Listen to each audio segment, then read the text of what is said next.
Welcome to this bonus episode of 24 KEIRUS. I'm Kelley Johnson. I'm the founder of KEIRUS by KJE. Thanks so much for tuning in. We have a special opportunity to just connect with you before the end of the year. It's so hard to believe that one year is about to end and a new one is right on the horizons. Personally and professionally, I tend to start doing some just self-reflection before the end of the year and the start of a new one. And, we really thought it would be helpful to connect in this reflective time of the year during this season of just really thinking and looking back over the last 12 months or so, and hopefully what the next 12 months will have ahead. Again, both personally and professionally. And we have to take that reflective approach with our diversity, equity, and inclusion efforts. It's so important to do those self-assessments, those check-ins, to hold ourselves accountable as leaders and practitioners, but also organizationally. We all know how important accountability is towards making any type of progress. And so this special episode is really a time to help you think through what were the hits and misses of the last 12 months as it relates to DEI. So this episode is not for the faint of heart. This is really an opportunity to give you some food for thought. So let's get started. What was your organizational highlight as it relates to DEI over the last 12 months? What were the hits? What really stood out? What are you proud of? Where have you seen the needle begin to move as it relates to DEI? We all want to see that important return on our investment and the impact that DEI can make. So what were they for you this year? Are you struggling to figure that out? Is it a little hard or a little murky to see where you've made progress? Are you being a little extra critical, or do you not have the data, right? So what approaches and strategies have you put in place to even be able to capture the accomplishments of your DEI effort over the last 12 months? How are you self-reporting by leveraging your councils or your employee resource groups or business resource groups, whatever you call them? How are you leveraging your infrastructure, your comms team, your comp and benefits team to help you really paint the picture very holistically? How are you leveraging engagement survey data? These are all great ways to begin to paint that story and really be able to capture how DEI has helped to move the needle in the organizational culture over the past 12 months. So think about the ways that you're measuring impact, and please, please, please, let's go beyond attendance at our events. That is really just table stakes at this point in the game. We are in the fourth quarter for many of us in our organizations around DEI. So it's time for us, we're 2 points from that touchdown line, and we have got to get over the finish line, over that threshold of really doing what I call kind of patty cake DEI. It is time for us to step up our game and have really important conversations, transparent, candid conversations about the impact that we're making. So what do we typically see as areas that most organizations identify as those hits, those wins, the low-hanging fruit, our success stories? Most of the time, what we tend to hear in terms of accomplishments within a 12-month cycle is usually around launching. So most organizations really celebrate when we launch something, and that is important. That is great. We absolutely need to celebrate the small victories, celebrate the small baby steps that get us to achieving the ultimate goal. However, it's really only the beginning. So launching training. Did you launch training, DEI training this year? Check that big box if you want, if you launch training or continue training this year. How about employee resource groups and DEI councils or culture committees? Those are often some really big Herculean efforts that go into launching ERGs or launching a DEI council. So we should absolutely celebrate those. And then also sometimes, and if you've checked out LinkedIn, you've probably seen quite a bit of traffic here. Maybe your accomplishment for your organization is simply, hey, we hired a DEI leader. All right, sometimes that is a big accomplishment. Maybe you did not have that role in your organization a year ago.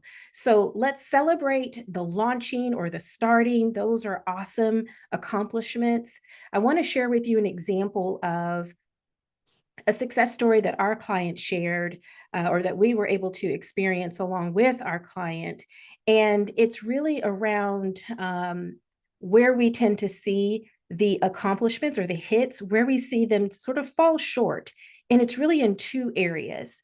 When we look at the hits or the successes, the ROI, the impact of DEI, where we tend to see the gaps in really achieving the ROI or the impact, it's almost always tied to the strategy and the efforts around sustainability. Unfortunately, that's where we tend to see over the years of experience that we have, that's where we tend to see the ability to really move the needle. Those are often the root causes. But I want to share a success story of one of our clients, global organization with operations in several kind of global regions. I want to share with you one of their success stories. So we conducted a culture assessment for them about a year and a half ago or so. And again, they have operations in about 3 global regions. What we discovered in that process is that there was a significant theme in the employee sentiment that we uncovered, and we called it together but apart. Together but apart. And what does that mean? So, the way that we explained it to the executive team is that amongst employees across the different geographies, there is a pervasive level of uncertainty around shared values. People leaders had really done a great job of building cohesive teams. So, within the intact teams, they were strong and they were cohesive. And so it's almost like that expression that says, an overused strength becomes a liability. And that's kind of what happened in this case. The people leaders had done a great job of really building up the camaraderie within their core team, but there was a level of distrust outside of that core nucleus team. And so that distrust was really around the values. And so based on the data, and in other words, employees in one department or in one geography, they weren't sure if their peers and colleagues in another department or another geography, if they truly live the values at such a high level as they personally did or their team collectively did. And so that skepticism across peers was creating massive silos. You can imagine collaboration was not strong in this organization. And so, based on the data, we recommended that the organization double down on their communication strategy, highlighting the company values. Now, this actually required the C suite team to revisit their values and really make sure, like, hey, is this relevant to who we are? The company values hadn't been touched in a number of years.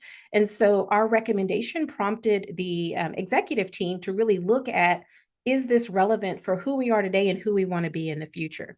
So that was a great outcome from that DEI culture assessment that we conducted.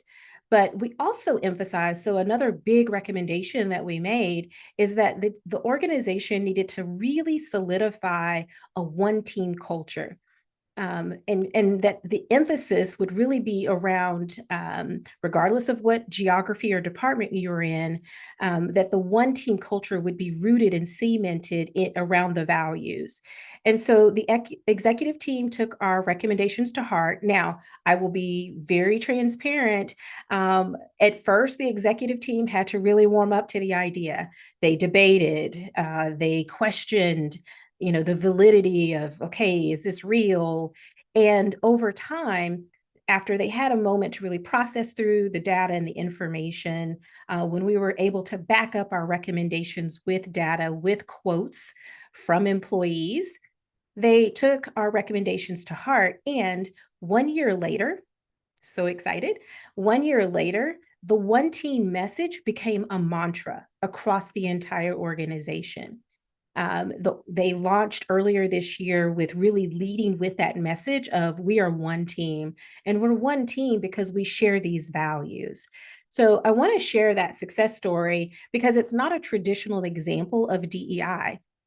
It's not tied to race or gender, right? We're used to hearing those success stories and those accomplishments around the traditional dimensions of diversity, sexuality, and all the other aspects. And those are important, and we certainly want those, and we need those.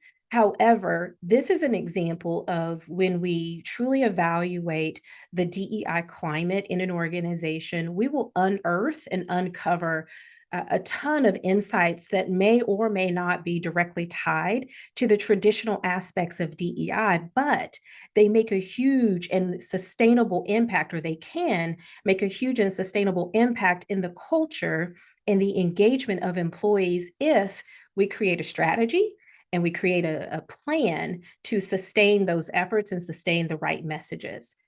Now, that's just one example of hits and how we can take it to the next level. Remember, what are those ways that our misses tend to fall short? Two S words: strategy and sustainability. So I want you to make note and think about that. How are you evaluating your strategy and the effectiveness of it? And then how are you going to sustain it? All right, let's talk about the misses. Now, we don't always like to talk about our misses. Maybe we started the new year with some great health and wellness goals, and we kind of fell short and fell off a little bit, probably by February, if you're like me. But it's a new year, or it's about to be a new year, so let's get back on track. And the same thing holds true with our DEI efforts in creating that culture of belonging. Now, here is where we tend to see the misses in organizations. First and foremost, we tend to see organizations not moving the needle, not making a lot of progress around diverse representation in leadership. And here we are talking about the traditional and sort of the measurable aspects of DEI, gender and race ethnicity. The other piece that we also tend to see organizations fall short on, quite frankly, is turnover. Now, we're still recovering from the Great Resignation. And so that's certainly been a factor. But what we saw through the Great Resignation and still today is that women and people of color tended to leave at greater rates than men, and then also from the majority population or the white population.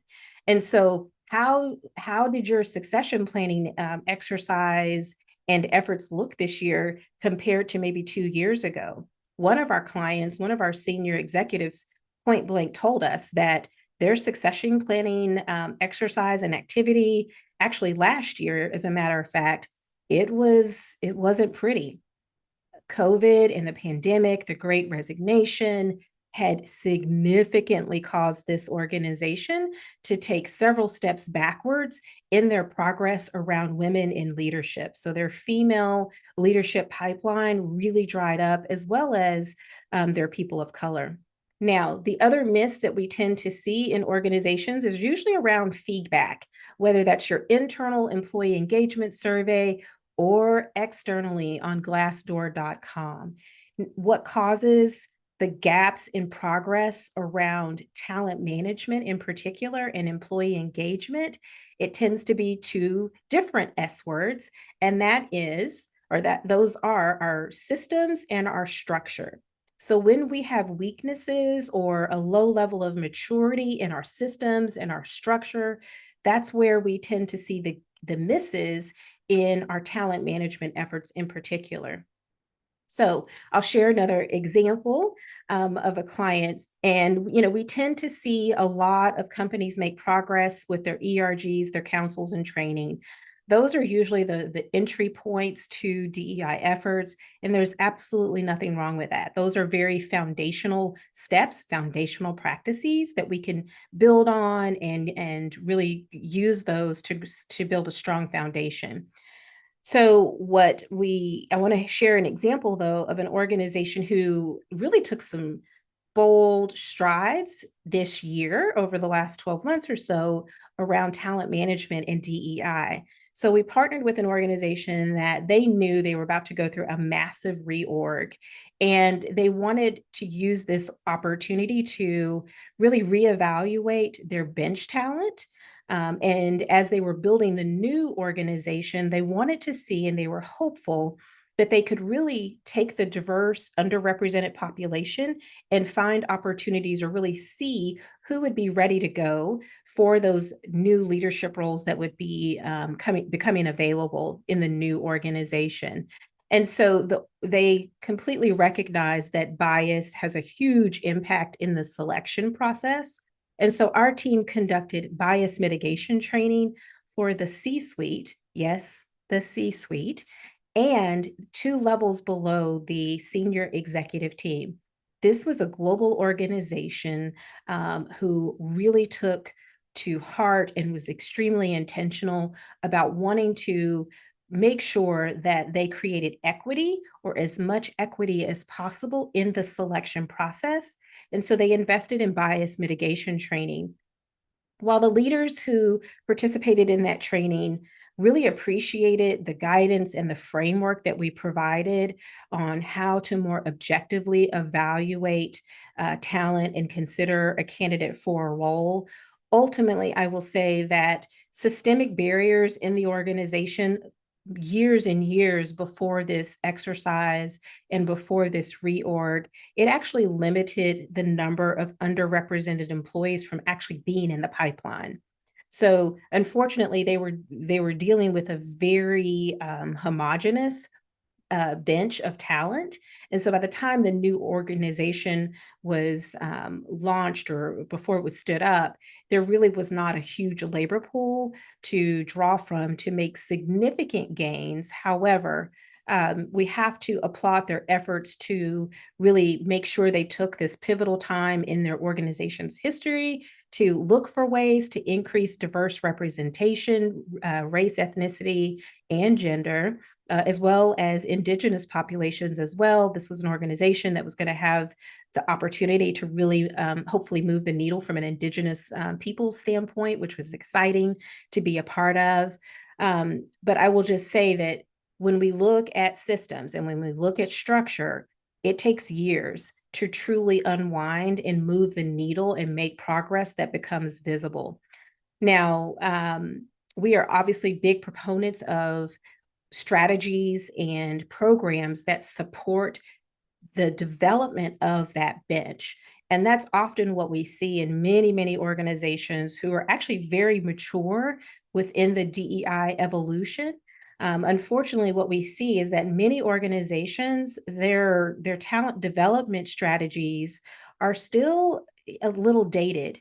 The approach is typically one size fits all, or the availability for employees to participate in leadership development programs, there are really few and far between opportunities. So only a handful, five people maybe in a given year are able to partner with an executive coach, as an example.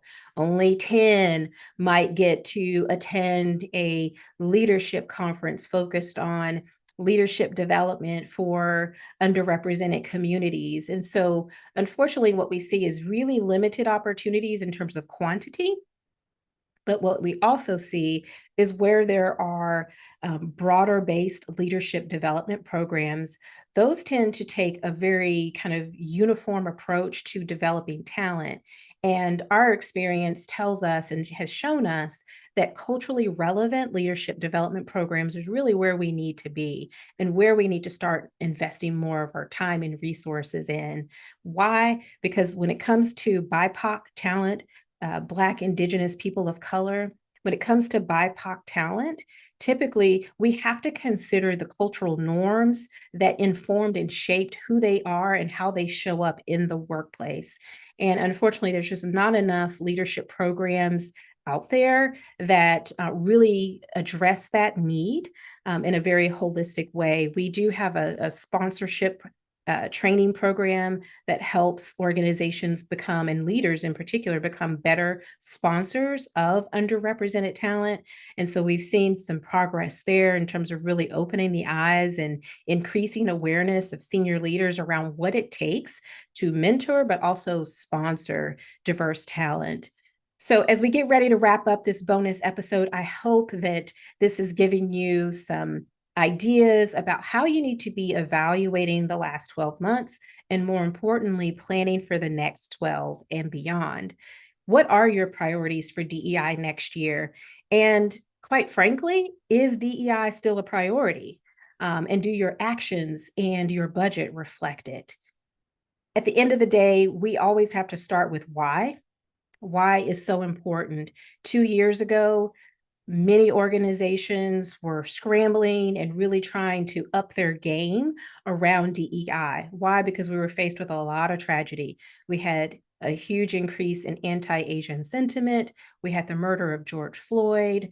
We're also seeing a rise and an increase in anti-Semitism over the last few years. So there's a lot happening in the world that are really triggering organizations and the people inside of organizations, quite frankly, to say, we have to do better, we have to do more. We want to provide you with a free resource that can help you think about and prepare for your next 12 months and beyond around DEIB so that you can create that culture. We are so focused on culture transformation and really using DEI as an enabler of achieving a strong and inclusive culture that's high performing and innovative. So we published a guide. You can download it on our website that really walks you through how to achieve culture transformation through DEI, through diversity, equity, and inclusion. In this guide, again, you can download it on our website. I'll put a link in the show notes so that you can access it. But in this guide, we take an in-depth look at what the organization should do and what individual leaders can do, but also what every employee should do to contribute towards creating a high-performing and inclusive culture of belonging for every single person. So I hope this is helpful. Our team is always available to help you if you have any questions or you're looking for guidance and a partner along this journey. If you're asking yourself, now what? If you are not sure, hey, we've done this, we've done that, but now I'm not sure, or if maybe your senior leaders or employees are asking you, now what do we do with DEI? We can certainly help. We have a 5-year curriculum and learning journey. That learning journey really maps to a culture journey that we would love to help walk you through. So check out our free guide, download it from our website, link in the show notes. Thanks again for tuning into this bonus episode of 24 KEIRUS, where we strive to help you live out your commitment to diversity, equity, and inclusion 24/7. Until next time, be sure to subscribe and like 24 KEIRUS.